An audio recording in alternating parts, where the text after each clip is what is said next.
তাদেরকে বলতে হয়েছে যে এবার আর যাচ্ছি না। এটা সত্যিই দুঃখের ব্যাপার। এখন দেশ পেরিয়ে দেশের বাইরে অর্থাৎ বহির্বিশ্বে এই কোরআনের আলোয় আলোকিত করতে মাহে রমাদানে আমাদের রায়হান যাচ্ছে। যাওয়া আসা করা যাবে না? গেলে হয়তো ১০ রমজান কিংবা ১৫ রমজানের ওইদিকে গেলে ইনশাল্লাহ আমার অনেক ভালো লাগছে। আবার মনে হচ্ছে যে দেশে থাকলেও ভালো লাগতো। যেহেতু দেশেই বড় হয়েছি। আর আসসালামু আলাইকুম রহমতুল্লাহি ওয়া বারাকাতুহু। মাহে রমাদানের সুঘ্রাণ চলে আসছে একদম নাকে নাকে, আলহামদুলিল্লাহ। আর মাত্র ২ দিন পরে শুরু হচ্ছে মাহে রমাদান ২০২৬। এই মাহে রমাদানে আমরা রোজা এবং তারাবিহের নামাজের মাধ্যমে আল্লাহর নৈকট্য অর্জন করি সকলে। আলহামদুলিল্লাহ, আজকে যে বিষয়টা নিয়ে আপনাদের সাথে কথা বলতে চাই, আপনাদের প্রিয় রায়হান, আমাদের কারি আবু রায়হান এ যাবৎকাল অর্থাৎ প্রায় ১০ বছর বাংলাদেশের বিভিন্ন বড় বড় মসজিদে তারাবির নামাজ পড়িয়েছে। প্রথমে আমাদের ২৫০০-এ কয়েক বছর পড়িয়েছে। এরপরে প্রায় ৪ বছর চট্টগ্রামের কেন্দ্রীয় মসজিদগুলোতে পড়িয়েছে। এখন দেশ পেরিয়ে দেশের বাইরে অর্থাৎ বহির্বিশ্বে এই কোরআনের আলোয় আলোকিত করতে মাহে রমাদানে আমাদের রায়হান যাচ্ছে মালয়েশিয়াতে। মালয়েশিয়ার কুয়ালালামপুরের একদম রাজধানীর একটি বড় মসজিদে দাওয়াত পেয়ে সেখানে তারা বিহীন নামাজ পড়াতে যাচ্ছে। আলহামদুলিল্লাহ, আপনারা যারা ভিডিওটি দেখবেন তারা সবাই একবার আলহামদুলিল্লাহ বলবেন। কারণ হলো, আমাদের বাংলার সন্তানরা বিদেশে যায় কামলা দেওয়ার জন্য। এই কোরআন এমন এক দামি কিতাব, এই কিতাব বাংলার সন্তানকে আর এক দেশে দাওয়াত করে সরকারিভাবে যাচ্ছে। আলহামদুলিল্লাহ, এটা আমাদের কোরআনের বিজয়, কোরআন সম্মান এনে দিয়েছে। আলহামদুলিল্লাহ। তো আপনারা যারা আমাদের বাংলা ভাষাভাষী যারা মালয়েশিয়ার বিভিন্ন প্রদেশে আছেন, বিশেষ করে কুয়ালালামপুরে ২০১৮ সালে আমি আর রায়হান গিয়েছিলাম বিশ্বজয় করার পরে। ওখানে ৭ দিন ছিলাম। ওখানে আপনাদের ভালোবাসায় আমরা বিমুগ্ধ হয়েছিলাম। আশা করি আপনাদের সেই ভালোবাসা, সেই আকাঙ্ক্ষা এই মাহে রমাদানে আবার আমরা মিলিত হব একসাথে। আমি রায়হানের সাথে যেতে পারতেছি না মাদ্রাসার বিভিন্ন কাজে। ইনশাআল্লাহ আমি, রায়হান, তাশরিফ এবং জুনায়েদ আল হাবিব আমরা মাহে রমাদানের ১৫ রমজানের পরে আমরা এসে মিলিত হব একসাথে থেকে, পরে আমরা আসবো ইনশাআল্লাহ। তো আমি একটু রায়হানের কাছে যাচ্ছি। শুরুতে আমি রায়হান যে মাহে রমাদানের যে সুঘ্রাণ তিলাওয়াত দিয়ে শুরু হয়, আগে সেই তিলাওয়াত একটু শুনবো, তারপরে তার কাছ থেকে আমরা একটু অনুভূতি জানবো যে এই কোরআন দেশে মালয়েশিয়াতে আগে একবারও গিয়েছে, পৃথিবীর বহু দেশে গিয়েছে, কিন্তু এই প্রথম মাহে রমাদানে কোরআন তিলাওয়াত শোনাতে যাচ্ছে আরেক দেশের মানুষদেরকে। তার কেমন লাগছে বিষয়টা, এটা আমরা শুনে আসবো রায়হানের কাছ থেকে। আলহামদুলিল্লাহ, আসলে অত্যন্ত আনন্দের ব্যাপার যে ১ বছর পর আমরা পবিত্র মাহে রমাদান মাস পেয়েছি। তো আসলে অনেক ভালো লাগছে। আবার খারাপ লাগছে যে একা একা যাচ্ছি মালয়েশিয়ায়। এতদিন তো আসলে বাংলাদেশের দীর্ঘ ৩-৪ বছর বাংলাদেশের যে চট্টগ্রামে আরকি, ওখানকার মডেল মসজিদে তারাবির নামাজ পড়িয়েছিলাম। অনেক ভাইরা হয়তো সেখানে অংশগ্রহণ করেছিল।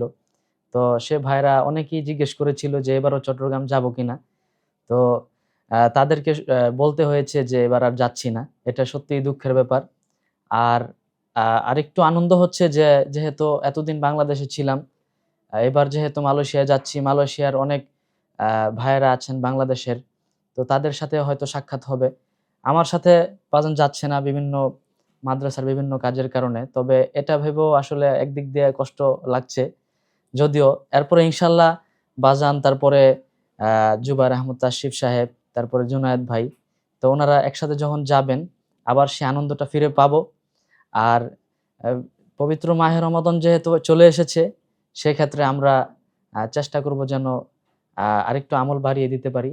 আর যেহেতু মালয়েশিয়ায় যাচ্ছি, সেক্ষেত্রে এখন কিছু বলা যাচ্ছে না, যে ইনশাআল্লাহ যতটুকু সম্ভব আসলে যাওয়ার ব্যাপারগুলো ইনশাআল্লাহ শেয়ার করব। আর আজকে বাজানের সাথে বসেছি এই বিষয় নিয়ে একটু আলোচনা করার জন্য, কিভাবে যেতে পারি, কিভাবে কি যাওয়া যায়, কিভাবে কি করব। মূলত হলো যে এতদিন তো বাংলাদেশের মানুষ, আমরা চট্টগ্রামে ক্রিকেট খেলোয়াড়রাও তোমার পিছনে তারাবি পড়তে গিয়েছে। তা মালয়েশিয়ার অনেক জানতে চেয়েছে যে রায়হান সাহেব কোথায় তারাবি পড়ায়। তোমার পাশে একটু পিছনে পড়তে চায়। মালয়েশিয়ার বাংলাদেশী মানুষের সুবর্ণ সুযোগ এসেছে তোমার পিছনে পড়ার। এটা আর কি। আর আর এমনিতে তো প্রত্যেক রমজানে যদি আমি যেখানেই তারাবি পড়াই, যেহেতু চট্টগ্রামে ছিলাম, সেক্ষেত্রে আপনি তো মানে প্রতি রমজানই কয়েকবারই যাওয়া আসা করেছেন। তো সেক্ষেত্রে এবার মালয়েশিয়ায় তো আর কয়েকবার যাওয়া আসা করা যাবে না। গেলে হয়তো ১০ রমজান কিংবা ১৫ রমজানের ওইদিকে গেলে ইনশাল্লাহ আমরা শেষ করে ইনশাল্লাহ আবার দেশে ফিরবো। সে আশাই তুমি করতে যে পারি। এই যে মানে আরেক দেশে তারাবি পড়াতে যাচ্ছ, এই বিষয়টা তোমার এক কথায় কেমন লাগছে? আমার অনেক ভালো লাগছে। আবার মনে হচ্ছে যে দেশে থাকলেও ভালো লাগতো। যেহেতু দেশেই বড় হয়েছি। আর সবসময় দেশের মাটিতেই তারাবির নামাজ পড়িয়েছি, আদায় করেছি। সেক্ষেত্রে অ্যা মালয়েশিয়ায় গেলে আমার আসলে এমনে মানে আলাদাভাবে আনন্দ খুশি হওয়ার কিছু নাই। কারণ আমি তো মোটামুটি কিছু দেশে এমনিও গিয়েছি। তারপরেও যেহেতু মালয়েশিয়া অনেকবার যাওয়া আছে, সেক্ষেত্রে মালয়েশিয়ায় গিয়ে তারাবির নামাজটা আদায় হবে, আপনারা যাবেন। আর একসাথে হব। আর যে আমাদের যে বাংলাদেশী ভাইরা আছেন, উনারা যদি আসেন, নামাজ পড়েন, একসাথে দেখা হবে, কথা হবে। উনারাও নামাজ পড়বেন, আমিও পড়াতে পারবো। এটা ভেবে আসলে একদিক থেকে আনন্দ লাগলেও ওই দিক থেকে একটু কষ্ট হচ্ছে যে দেশে থাকলে হয়তো ঘন, ঘন দেখা হতো সবার সাথে। বা বলতে পারতাম যে চট্টগ্রামে হোক, ঢাকায় হোক, দেশের মাটিতে আছি। তো ২ দিকেই আছে আরকি কষ্ট আর অ্যা আনন্দ ২ টা মিলিয়েই। তাহলে একটু তেলাওয়াত শুনি আমরা সবাই। أعوذ بالله من الشيطان الرجيم. بسم الله الرحمن الرحيم.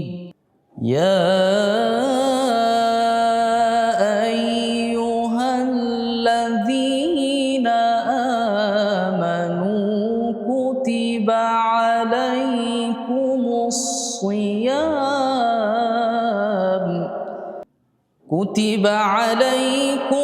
الصيام كما كتب على الذين من قبلكم لعلكم تتقون أياما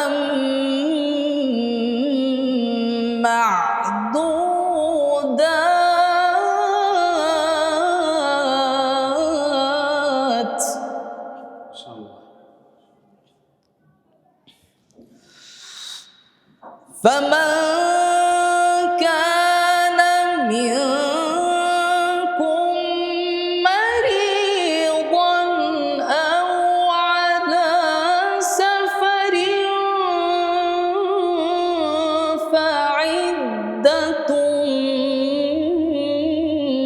من أيام أخر وعلى الذين يطيقونه فدية